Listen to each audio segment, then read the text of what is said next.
नमस्कार विद्यार्थी मित्रांनो, आज आपण बुक कीपिंग अकाउंटन्सी या विषयाचे लेक्चर आपण बघत आहोत. लास्ट लेक्चरला आपण मेथड्स ऑफ कॅपिटल हा भाग बघितलेला होता. हा पॉईंट क्लिअर केलेला होता. आपण कॅपिटल दोन प्रकारचं असतं, एक फ्लक्च्युएटिंग कॅपिटल आणि दुसरं फिक्स कॅपिटल. फ्लक्च्युएट होणं म्हणजे बदलणं. जे कॅपिटल बदलतं त्याला फ्लक्च्युएटिंग कॅपिटल असं म्हणतात आणि जे कॅपिटल फिक्स असतं त्याला फिक्स कॅपिटल असं म्हणतात. मग आपण ह्या दोन्ही कॅपिटलची माहिती का लास्ट पिरियडला बघितली होती. फिक्स कॅपिटल मेथडमध्ये कॅपिटलशी रिलेटेड जे ॲडजस्टमेंट आहेत त्या सर्व रिलेटेड ॲडजस्टमेंट आपल्याला एक नवीन अकाउंट तयार करावं लागतं. त्या अकाउंटचं नाव असणार आहे करंट अकाउंट आणि त्या अकाउंटला आपल्याला त्या ॲडजस्टमेंट करायचे असतात. फ्लक्च्युएटिंग कॅपिटल मेथडमध्ये ज्या कॅपिटलशी रिलेटेड ॲडजस्टमेंट ॲड होणाऱ्या आणि लेस होणाऱ्या त्या सर्व ॲडजस्टमेंट आपल्याला या कॅपिटलवरतीच करायचे असतात आणि म्हणून कॅपिटलचे अमाऊंट ॲड आणि लेसमुळे कमी किंवा जास्त होते, म्हणजे फ्लक्च्युएट होते, बदलते. बदल दोन शब्दांमध्ये आहे. एक तर कमी होणे किंवा जास्त होणे, याला आपण फ्लक्च्युएट होणं असं म्हणतो आणि म्हणून त्याला फ्लक्च्युएटिंग कॅपिटल मेथड असं म्हणतात. आपल्याला फायनल अकाउंटची जी सुरुवात आहे, पार्टनरशिप फायनल अकाउंट हे जे आपण बघतोय, त्या पार्टनरशिप फायनल अकाउंटची सुरुवात आपल्याला या फ्लक्च्युएटिंग कॅपिटल मेथडच्या प्रॉब्लेमपासूनच करायचे. आपण सुरुवातीला जे प्रॉब्लेम घेणार आहे ते सर्व प्रॉब्लेम हे फ्लक्च्युएटिंग कॅपिटल मेथडचे असणार आहे. म्हणून फ्लक्च्युएटिंग कॅपिटल मेथड आपल्याला सुरुवात करायची आहे. फ्लक्च्युएटिंग कॅपिटल मेथड म्हणजे ज्या मेथडमध्ये कॅपिटलचे अमाऊंट फ्लक्च्युएट होते, बदलते, त्या मेथडला फ्लक्च्युएटिंग कॅपिटल मेथड असं म्हणतात. मग का बदलते? तर कॅपिटलशी रिलेटेड ज्या ॲडजस्टमेंट आहेत त्या सर्व ॲडजस्टमेंट आपल्याला त्या कॅपिटलवरतीच करावे लागतात. बॅलन्स शीटच्या लॅबिलिटी साईडला करावे लागतात. म्हणून कॅपिटलचे अमाऊंट फ्लक्च्युएट होते, बदलते, त्यामुळे तिला फ्लक्च्युएटिंग कॅपिटल मेथड असं म्हणतात. मग त्यामध्ये फ्लक्च्युएटिंग कॅपिटल मेथडमध्ये आपल्याला बघायचं आहे अकाउंटिंग ट्रीटमेंट. अकाउंटिंग ट्रीटमेंट म्हणजे कोणकोणते अकाउंट आपल्याला ट्रीट करायचे आहे, तयार करायचे आहे. त्यामुळे इथं पॉईंट घेतलेला आहे आपण प्रिपरेशन ऑफ अकाउंट. काय काय तयार करायचे आपल्याला फ्लक्च्युएटिंग कॅपिटल मेथडमध्ये? तर फ्लक्च्युएटिंग कॅपिटल मेथडमध्ये आपल्याला ट्रेडिंग अकाउंट व्यापारी पत्रक तयार करायचं आहे. दुसरा आहे profit and loss account. Profit नफा, लॉस तोटा, नफा तोटा पत्रक आपल्याला तयार करायचं आहे. आणि तिसरा आहे बॅलन्स शीट, त्याला आपण ताळेबंद असं म्हणत असतो. म्हणजे दोन अकाउंट आणि एक स्टेटमेंट आपल्याला तयार करायचं आहे. फ्लक्च्युएटिंग कॅपिटल मेथडमध्ये दोन अकाउंट आणि एक स्टेटमेंट तयार करायचे. त्या दोन अकाउंटचं नाव आहे trading account, profit and loss account, आणि स्टेटमेंटचं नाव आहे बॅलन्स शीट. आपल्याला हे काय करायचं आहे, प्रिपेअर करायचं असतं. पण ट्रेडिंग अकाउंट व्यापारी पत्रक आहे, प्रॉफिट अँड लॉस अकाउंट नफा तोटा पत्रक आहे आणि बॅलन्स शीट हा ताळेबंद आहे. बॅलन्स शीट हे आरसा आहे व्यवसायाचा, त्यामध्ये ॲसेट आणि लॅबिलिटी लिहिल्या जात असतात आणि ते जर टॅली झालं तर आपलं फायनल अकाउंट बरोबर आहे असं आपण समजत असतो. म्हणून बॅलन्स शीट टॅली होणं गरजेचं आहे. मग त्यासाठी आपल्याला ट्रेडिंग अकाउंट क्लिअर असणं गरजेचं आहे, profit and loss account clear असणं गरजेचं आहे आणि नंतर मग बॅलन्स शीट टॅली झालं की आपलं ट्रेडिंग अकाउंट बरोबर आहे, प्रॉफिट अँड लॉस अकाउंट बरोबर आहे आणि आपलं बॅलन्स शीट पण बरोबर आहे असा त्याचा अर्थ होत असतो. मग आपल्याला या सर्वांची माहिती असणं गरजेचं आहे. यांचे फॉर्मॅट आहे ते फॉर्मॅट आपल्याला माहित असणं गरजेचं आहे. या trading account, profit and loss अकाउंटला कोणकोणते अकाउंट येत असतात ते आपल्याला बघणं गरजेचं आहे. त्या अकाउंटची नेमकी माहिती असणं गरजेचं आहे आपल्याला. बॅलन्स शीटला कोणकोणते असेट आहे, कोणकोणत्या लॅबिलिटी आहे याचा विचार आपल्याला करायचा असतो. आणि मग त्यासाठीच आपण आज अकाउंटिंग ट्रीटमेंट नावाचा पॉईंट घेतोय. एक एक अकाउंट आपण एक्सप्लेन करणार आहोत. आज पहिला अकाउंट आपण क्लिअर करतोय, ट्रेडिंग अकाउंट. ट्रेडिंग अकाउंट आपण बघणार आहोत. आपल्याला ट्रेडिंग अकाउंट बद्दल काही माहिती नाही असं आपण गृहीत धरूया. ट्रेडिंग अकाउंट म्हणजे त्याला मराठीमध्ये व्यापारी पत्रक असं म्हणतात. आपल्याला काहीच माहित नाही ट्रेडिंग अकाउंट बद्दल.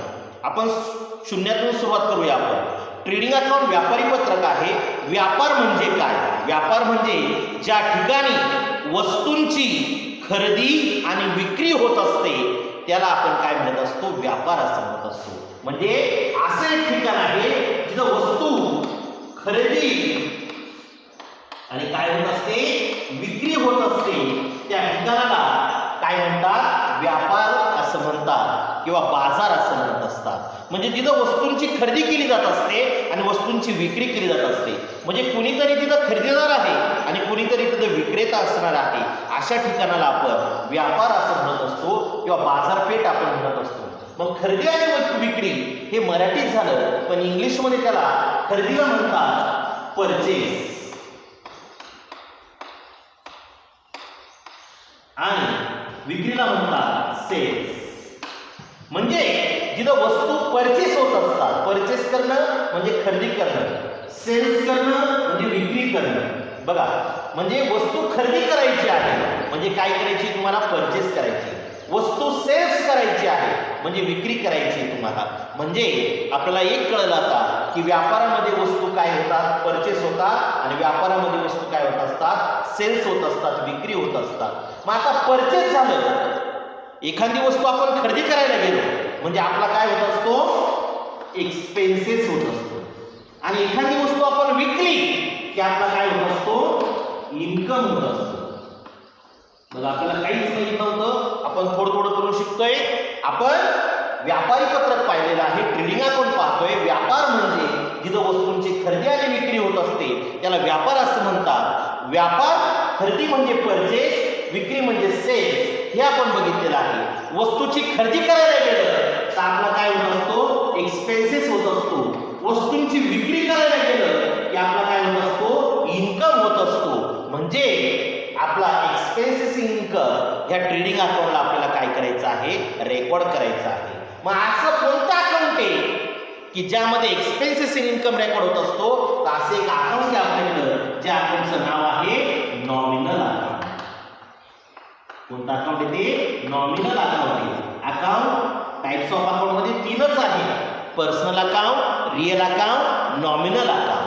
Personal account, it is the account of related with the person or artificial person. Personal account हे व्यक्ती आणि कृत्रिम व्यक्तीच्या संदर्भात असतं. Real account is the account which is related with the asset and properties. हे जे अकाउंट आहे हे असेट संदर्भात असतं, प्रॉपर्टीच्या संदर्भात असतं, म्हणजे मालमत्तेचं अकाउंट आहे. आणि हे nominal account is the account which is related with the expenses income. Expenses in इन्कमचं जर कोणतं अकाउंट असेल तर त्यालाच म्हणतात कोणतं अकाउंट, नॉमिनल अकाउंट म्हणत असतात. मग एक्सपेन्सेस इन इन्कम कोणत्या अकाउंटमध्ये येतो, नॉमिनल अकाउंटमध्ये येत असतो.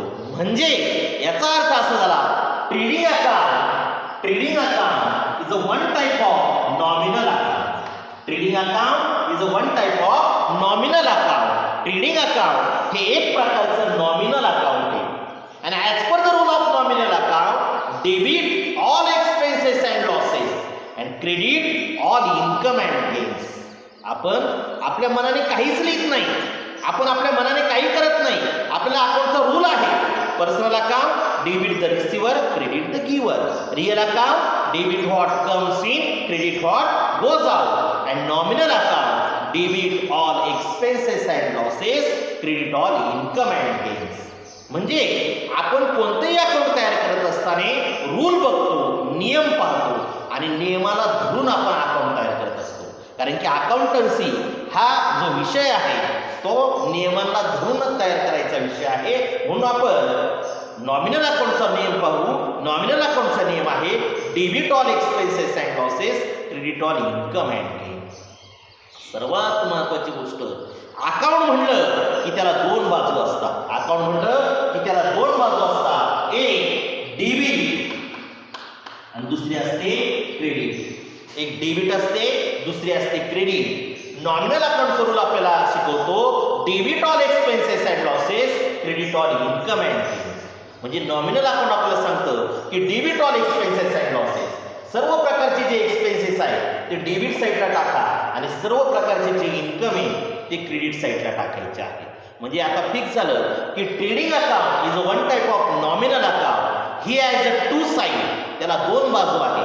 ट्रेडिंग अकाउंट हे नॉमिनल अकाउंट आहे आणि he has a two side, त्याला दोन बाजू आहे. That is debit and credit.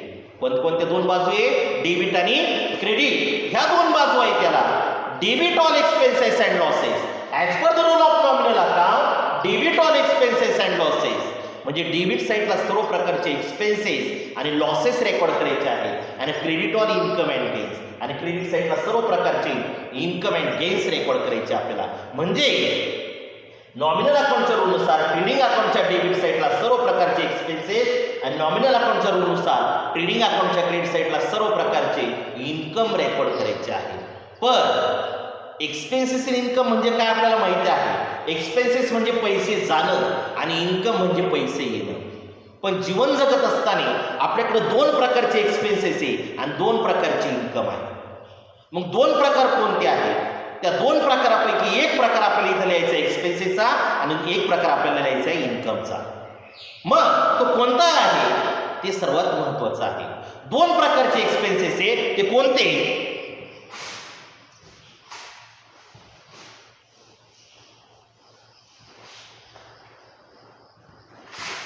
Direct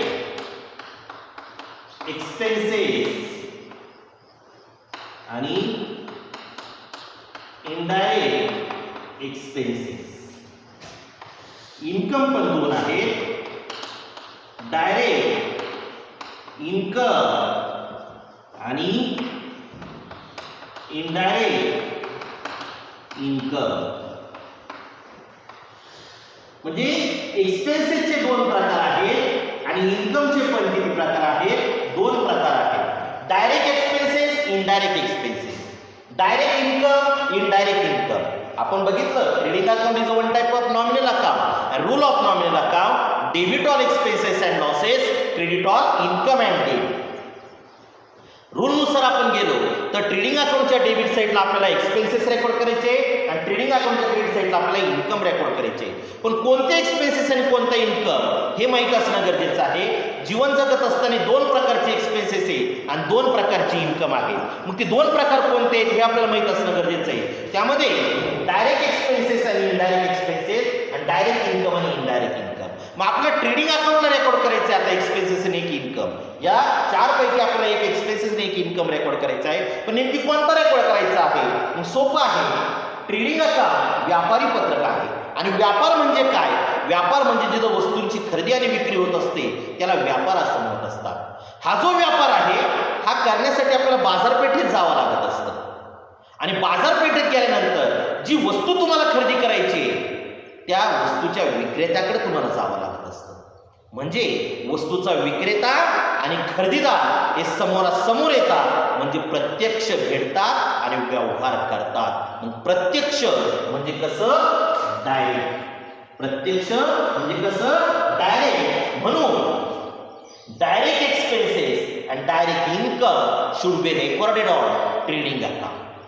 कोणता एक्सपेन्सेस? Direct expenses. कोणता income? Direct income should be recorded on trading account. Trading अकाउंटला डायरेक्ट एक्सपेन्सेस आणि डायरेक्ट इन्कम आपल्याला काय करायचं आहे? रेकॉर्ड करायचं आहे. मग ते डायरेक्ट म्हणजे नेमकी काय? डायरेक्ट म्हणजे प्रत्यक्ष, प्रत्यक्ष म्हणजे समोरासमोर. मग डायरेक्ट एक्सपेन्सेसची व्याख्या कशी केलेली आहे? Those expenses which are related with the production. हा असा एक्सपेन्सेस आहे की हा प्रोडक्शनवरती रिलेटेड आहे. प्रोडक्शन उत्पादन. उत्पादन ज्याला आपण म्हणत असतो त्या उत्पादनावरती रिलेटेड आहे. म्हणजे एखादी वस्तू तयार करण्यासाठी जो खर्च लागतो त्या खर्चाला डायरेक्ट एक्सपेन्सेस असं म्हणतात. आणि direct income means those income which are related with the production. Direct income means those income which are related with the production. हा असा इन्कम आहे की हा सुद्धा प्रोडक्शनवरती रिलेटेड आहे.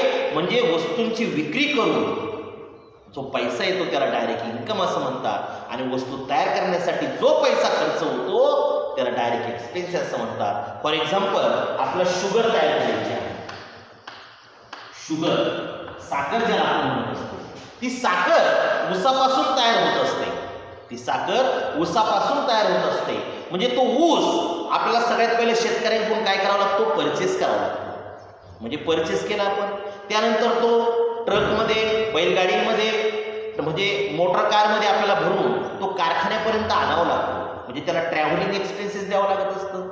तो ऊस आल्यानंतर त्या ऊसावरती कारखान्यामध्ये प्रक्रिया होत असते. म्हणजे त्याला आपण फॅक्टरी एक्सपेन्सेस असं म्हणतो कॉमन. मग फॅक्टरी लाईटिंग असतं, फॅक्टरी फोरमन असतात, वर्क्समॅन असतात, ऑइल, कोल, गॅस, वॉटर असतं. या सगळ्यांवरती त्या ऊसावरती प्रक्रिया होत असते आणि त्यापासून मग तुम्हाला काय मिळत असते, साखर मिळत असते. म्हणजे साखर तयार करण्यासाठी जो खर्च लागला त्याला म्हणायचं direct expenses, those expenses which are related with the production. म्हणजे साखर हे प्रोडक्शन आहे, साखर हे उत्पादन आहे, पण ती तयार करण्यासाठी आपल्याला ऊस खरेदी करावा लागला, तो ऊस कारखान्यापर्यंत आणावा लागला, कारखान्यात आणल्यानंतर त्याच्यावरती प्रक्रिया झाली, प्रक्रिया होत असताना अनेक प्रकारचे एक्सपेन्सेस आले. म्हणजे हे सर्व जे एक्सपेन्सेस आहे याला म्हणायचं डायरेक्ट एक्सपेन्सेस. आणि ती साखर तयार झाली, प्रोडक्शन तयार झाला, तुमचं उत्पादन तयार झालं, म्हणजे साखर ही प्रोडक्शन आहे, those expenses which are related with the production. म्हणजे साखर तयार करण्यासाठी जो खर्च लागला त्याला डायरेक्ट एक्सपेन्सेस म्हणायचं, आणि तोच income which are related with the production. म्हणजे ती साखर काय तशीच ठेवायची का कारखान्यामध्ये? नाही, ती साखर बाजारात विकायची आणि त्यातून जो पैसा येईल तो म्हणजे आपला डायरेक्ट इन्कम होणार आहे. म्हणजे those income which are related with the production. म्हणजे हे असं उत्पादन आहे की जे बाजारात विकायचं आणि त्यातून आपल्याला उत्पन्न मिळत असतं, उत्पादनातून उत्पन्न मिळत असतं, म्हणजे त्याला डायरेक्ट इन्कम असं म्हणतात. म्हणून ट्रेडिंग अकाउंट, आपल्याला ट्रेडिंग अकाउंटच्या डेबिट साईडला सर्व प्रकारचे डायरेक्ट एक्सपेन्सेस रेकॉर्ड करायचे आहे आणि ट्रेडिंग अकाउंटच्या क्रेडिट साईडला आपल्याला सर्व प्रकारचे डायरेक्ट इन्कम रेकॉर्ड करायचे आहे. मग राहिले कोणते? इनडायरेक्ट एक्सपेन्सेस आणि इनडायरेक्ट इन्कम. हे आपण पुढे घेणार आहोत प्रॉफिट अँड लॉस अकाउंटला घेणार आहोत. मग आपण पुढच्या तुम्ही पुस्तकामधून ट्रेडिंग अकाउंट बद्दलची माहिती लिहून घ्या. 11वीला आपण घेतलेली आहे, ती 11वीचीच माहिती लिहिली तरी चालेल. फक्त पुस्तकातून व्यवस्थित पहा किंवा वहीतून 11वीच्या लिहिली तरी चालेल आणि व्यवस्थित ते वाचन करा, व्हिडिओ व्यवस्थित ऐका. पुढच्या पिरियडला मग कोणकोणते एक्सपेन्सेस आहे, त्याचा फॉर्मॅट कसा आहे ट्रेडिंग अकाउंटचा, याबद्दल आपण चर्चा करणार आहोत. ट्रेडिंग अकाउंटचा फॉर्मॅट आपण बघू आणि त्याचे कोणकोणते अकाउंट येत असतात याचा आपण विचार करणार आहोत.